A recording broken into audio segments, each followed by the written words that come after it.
का उपयोग किस रूप में करना चाहते हैं आप समझिए। और आपने तो उसका बैकग्राउंड समझा नहीं, उसकी भूमिका समझा नहीं, और बस एक मुहिम में शामिल हो गए। नारी स्वतंत्र, नारियों के प्रति भेदभाव होता है। अरे नारियों के प्रति भेदभाव कोई समाज नहीं करता है। नारी और पुरुष दोनों को अलग अलग रूप में तो उन दोनों के अपने अपने कर्मों ने बनाया है। अरे पहला भेदभाव तो पुरुष और स्त्री के रूप में कर्म ने कर दिया। एक को स्त्री भेद का उदय है, एक को पुरुष भेद का उदय है। क्या ये भेदभाव, इसके लिए तुम कहीं किसी अदालत में गए कि ऐसा भेदभाव क्यों कर दिया? कोई पुरुष गया, कोई नारी गई? और जब बाहर से ही दोनों में असमानता है तो जैसी जिसकी परिस्थिति है वैसी उसको अनुकूलता प्रदान की जाएगी। अनावश्यक रूप में यदि आप अपनी स्वातंत्र की बात कहते हो तो स्वतंत्रता, हमने परसों भी कहा था, स्वतंत्रता मर्यादा को तोड़ करके नहीं होती, मर्यादा के भीतर अपने आचरण के विकास को लेकर के स्वतंत्रता होती है। वही स्वतंत्रता सर्वश्रेष्ठ और पूजनीय मानी जाती है, और इस स्वतंत्रता को ही हमारे सिद्ध परमेष्ठी भगवंतों ने प्राप्त किया है। उन्होंने अनंत बल को पैदा कर लिया, अनंत वीर को प्रकट कर लिया, ऊर्ध्वगमन का स्वभाव प्राप्त कर लिया, और अनंत आकाश है उनके ऊर्ध्वगमन में चलने के लिए। उसके बावजूद भी धर्म द्रव्य जहाँ तक है वहीं तक उनका गमन हुआ, उसके बाद वो थम गए। क्यों? क्या आपकी सामर्थ्य खत्म हो गई? सामर्थ्य भी पूरी है। तो क्या आकाश ऊपर नहीं है? आकाश भी पूरा है। तो फिर रुक क्यों गए? धर्म द्रव्य वहाँ नहीं है। अरे धर्म द्रव्य नहीं है तो आपके पास तो जीव द्रव्य स्वतंत्र हो चुका है, आपको अपनी सामर्थ्य दिखाओ। हाँ, अब जो ये कहते हैं एक द्रव्य दूसरे द्रव्य का कुछ नहीं करता, कुछ नहीं कर सकता, उनके सामने हम ये प्रश्न पूछना चाहते हैं। यहाँ पर तो धर्म द्रव्य ने जीव द्रव्य की सामर्थ्य को ही बाधित कर दिया। बताओ, आपके पास अनंत सामर्थ्य हो गई ना सिद्ध परमेष्ठी बनने के बाद, है कि नहीं? अनंत वीर प्रकट हुआ कि नहीं? अरे नहीं होता तो उनको तुम केवल ज्ञान होने के बाद अनंत वीर, अनंत सुख, अनंत ज्ञान, अनंत दर्शन, ये चतुष्टय के स्वामी कैसे मानते? और इसके स्वामी नहीं होते तो उनकी पूजा रोज कैसे करते? सुन रहे हो या तारा वालों? बच्चों को शांत कर दो, बच्चों को शांत कर दो। यदि उनके पास ही अनंत चतुष्टय पैदा नहीं होता तो क्या उनकी पूजा करते, भक्ति करते? नहीं। अब जब अनंत सामर्थ्य उनके अंदर पैदा हो गई है और जाने के लिए, प्रयोग के लिए अनंत आकाश मौजूद है, तो अब किस कारण से रुक गए? तो आचार्य भगवंत कहते हैं धर्म द्रव्य नहीं है इसलिए रुक गए। तो धर्म द्रव्य तो पृथक द्रव्य है, ये तो जीव द्रव्य है। जब एक द्रव्य दूसरे द्रव्य कुछ करता नहीं है तो क्यों बाधित हो रहा है? सोच लो, एक द्रव्य दूसरे द्रव्य का कुछ करता नहीं है, ये कर्म मुक्त होने के बाद भी आपके सामने प्रश्न लगा रहा है, और तुम कर्मों से सहित होने के बाद ये बात कहो कि एक द्रव्य दूसरे द्रव्य को कुछ नहीं करता, वो अपने आप में, हम अपने आप में हैं। तो फिर क्यों नहीं जा रहा है वो अपने आप में होने के बाद और आगे? बात समझ में आ रही? क्या समझ में आई?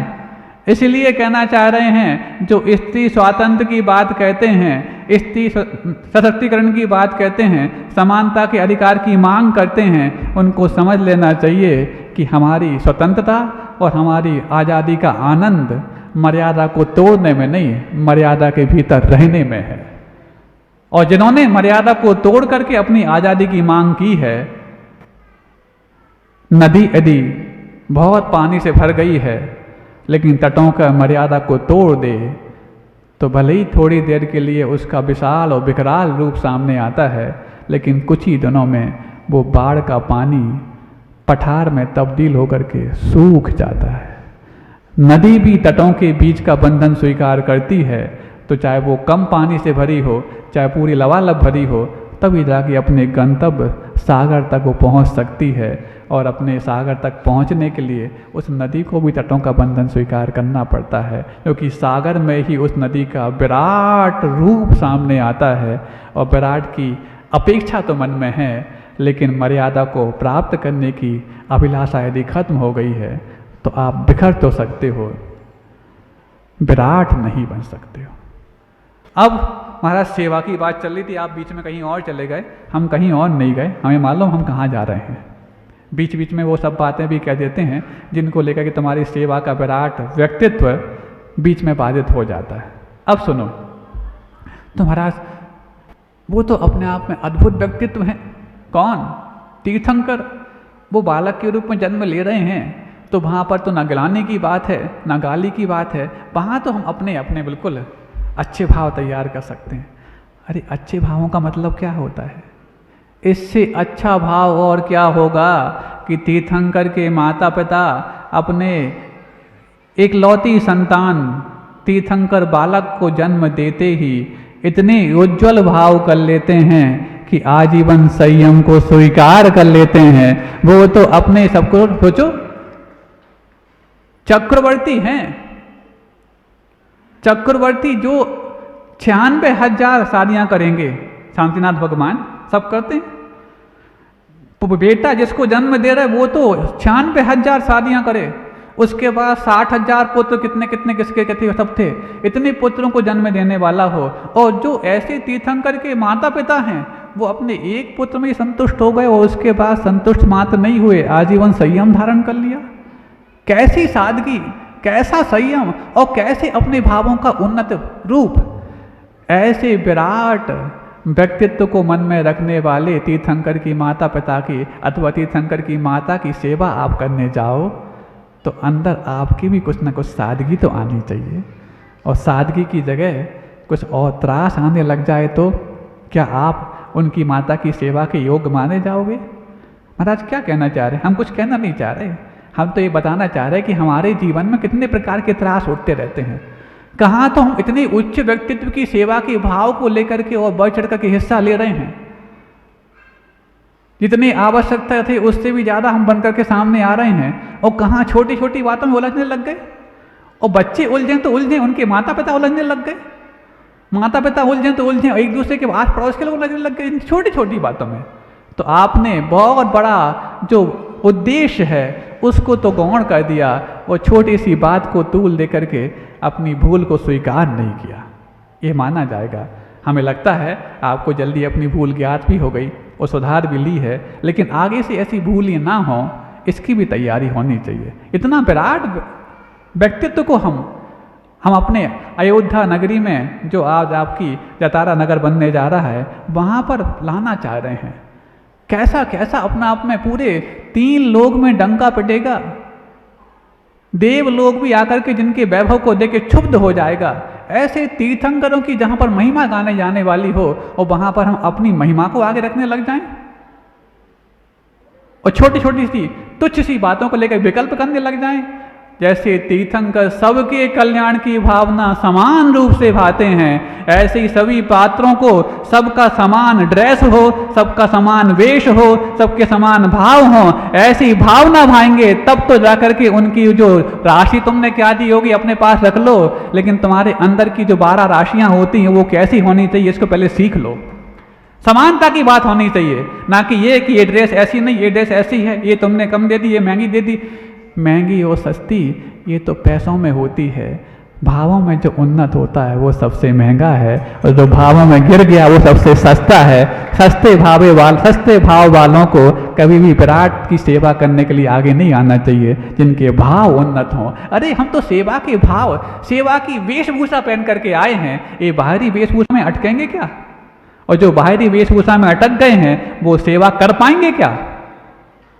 तो बताओ, जब बाहरी वेशभूषा वाले सेवा नहीं कर सकते हैं तो फिर सेवा के भाव कैसे होने चाहिए उसकी तैयारी इन 3-4 दिनों में कर लो, ताकि जब सेवा के लिए हम आगे आएँ लग जाए कि हम एक अभिनय नहीं कर रहे हैं, यहाँ पर मात्र एक मंचन नहीं कर रहे हैं, एक नाटक नहीं कर रहे हैं। हम तो ऐसे जुड़ चुके हैं कि आज तो तीर्थंकर की माता का हमें सेवा करने का सौभाग्य मिला है। ठीक है, स्त्री पर्याय इसी में हम कुछ धन्य मान लेते हैं। एक दिन हमारे लिए ऐसा अवसर प्राप्त हो कि तीर्थंकर की माता से जन्म लेने लायक बन जाएं तो सबसे अच्छा है ही। और मान लो तीर्थंकर की माता की कोख से हम जन्म लेने लायक बने ना बने, कम से कम तीर्थंकर के समूह शरण में बैठने की पात्रता भी यदि हमें मिल जाए तब जाकर के हमारा जो इस बार का पंचलानक है वो सार्थक माना जाएगा। ऐसे उज्जवल भाव करोगे तब जाकर के कुछ पा पाओगे, नहीं है तो फिर पाने की लालसा तो बहुत है और हम देने के लिए पीछे हो गए तो फिर हम व्यापारी भी नहीं बन पाए, हम भिखारी साबित हो गए। आना तो पुजारी के रूप में है, व्यापारी के रूप में भी नहीं और भिखारी के रूप में भी नहीं। हमने इतना खर्च किया, हमें बदले में क्या मिला? लेन देन करने आए हो। खर्च किया है कि दान किया है कि त्याग किया है? और जिसको त्याग करने के बाद उसको याद करना आ रहा है, उसने अभी त्याग भी नहीं किया है। यहाँ की बात नहीं कर रहे, सब जगह की सब जगह समस्याएं ऐसी होती हैं दुनिया में। जहाँ पर समूह है, जहाँ पर मनुष्यों का समूह है, वहाँ पर मान है, और जहाँ पर मान है वहाँ पर क्या है? दान है क्या?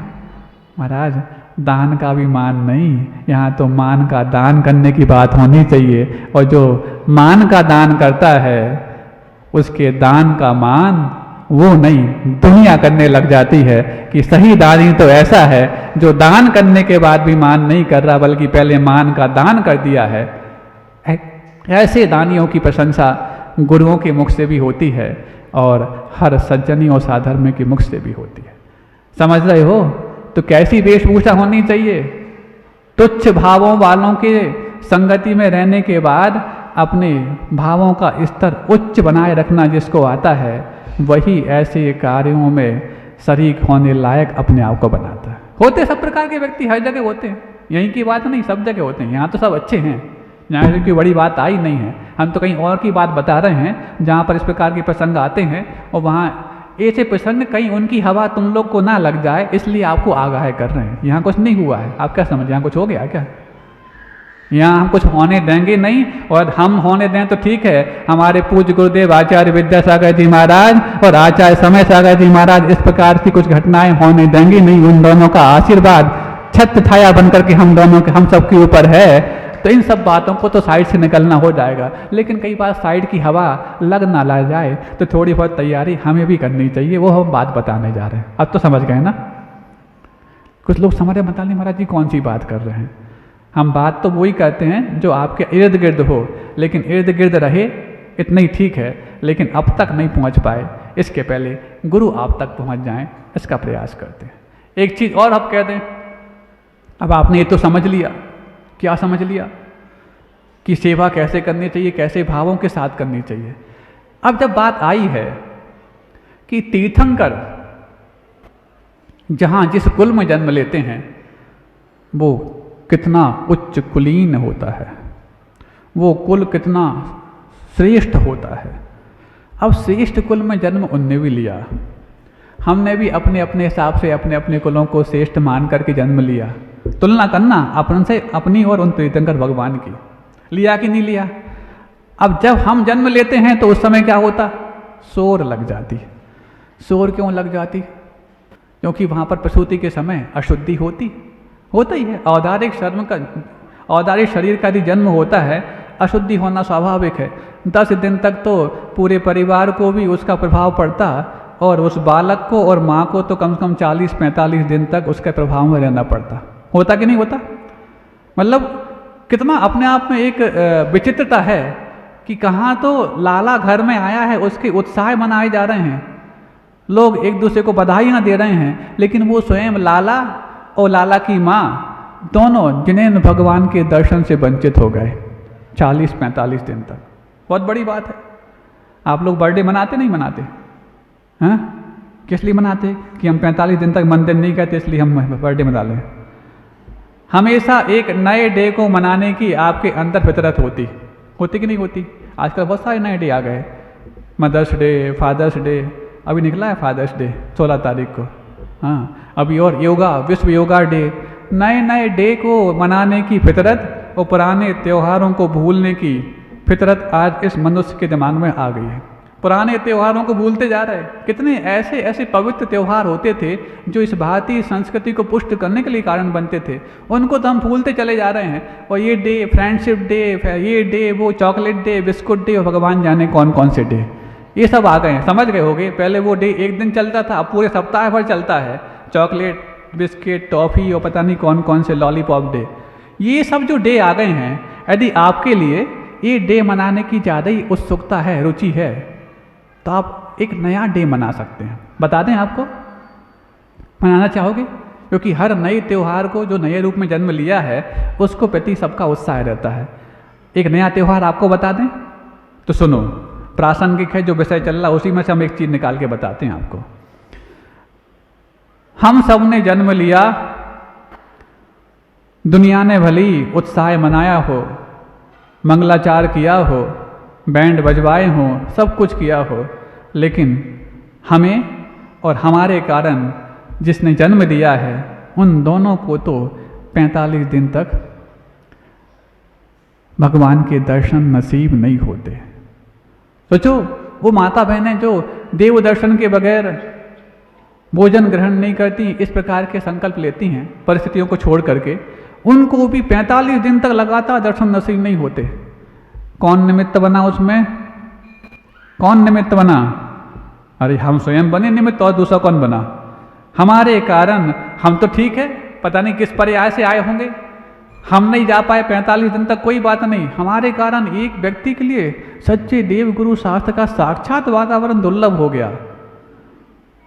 दूसरा, अब जिस दिन हम जब पहली बार पहुंचे, कहीं कहीं परंपरा 40 दिन की है, कहीं कहीं 45 दिन की है, 45 दिन हम मान लेते हैं, तो 45वें दिन जब आप पहुंचे तो पहली बार आपके साथ आपकी माँ ने भी भगवान का साक्षात दर्शन किया। सुन रहे हो? दर्शन किया कि नहीं किया? वो दर्शन हो सकता है भूमिका के रूप में ऐसा हुआ हो कि जब वो बालक 8 वर्ष अंतर मुहूर्त का होगा तो उसके लिए सम्यक दर्शन की भूमिका बनाने में भी कारण बन सकता है। सुनना, बहुत अच्छी बात कहने जा रहे हैं, ध्यान से सुनना। सभी माताओं को भी सुनना है, बच्चों को भी सुनना, और पिताओं को, बालकों को भी सुनना है कि हम जब जन्म लिए तो माँ के लिए हमने 45 दिन तक देव दर्शन से वंचित कर दिया। ऐसे जन्म की जो हम बर्थडे मनाते हैं, उस बर्थडे में इतना अनाप शनाप खर्च करते हैं, जाने की तैयारी शुरू हो गई तो भी बर्थडे मनाना बंद नहीं हुआ। महाराज क्या उनका 88वां जन्मदिन मनाया जा रहा है। मैं कहा भगवान, कितने साल बचे हैं उसके महोत्सव की तैयारी करते, अभी तो ये जन्म के 88वां महोत्सव मना रहे हैं। बहुत अच्छा, कोई बात नहीं। ये तो सोचो, जिस जन्म 88 वर्ष पहले तुम जन्म हुए लिए थे, उस समय तुमने 45 दिन तक कितना बड़ा अंतराय माँ के लिए बांध दिया था। आपके अंतराय के कारण माँ को भी वंचित होना पड़ा था, हालांकि उनका भी अंतराय कर्म का उदय था। तो क्यों ना हम इन 2-3 डे को एक नए स्पेशल डे में तब्दील करते हैं। बर्थडे में जितना खर्चा करते हैं, क्योंकि बर्थडे मना रहे हैं तो हम मिथ्यात्व के साथ जन्म लिए हैं, उस मिथ्यात्व का पोषण कहते हैं। क्योंकि पंचम काल में किसी भी मनुष्य का जन्म होता है तो सम्यक दृष्टि पंचम काल में जन्म नहीं लेता मनुष्य आयु के रूप में। यूँ तो देव जितने होते हैं सम्यक दृष्टि यदि हैं तो मनुष्य बनेंगे, लेकिन वो पंचम काल के मनुष्य नहीं बनेंगे, वहाँ के मनुष्य बनेंगे जहाँ पर साक्षात उनके लिए मोक्ष जाने की पात्रता मिल सके, आदि आदि। तो पंचम काल में जन्म तो वो लेंगे नहीं। हम जितने भी यहाँ जन्म लिए सारे के सारे मिथ्या दर्शन के साथ जन्म लिए।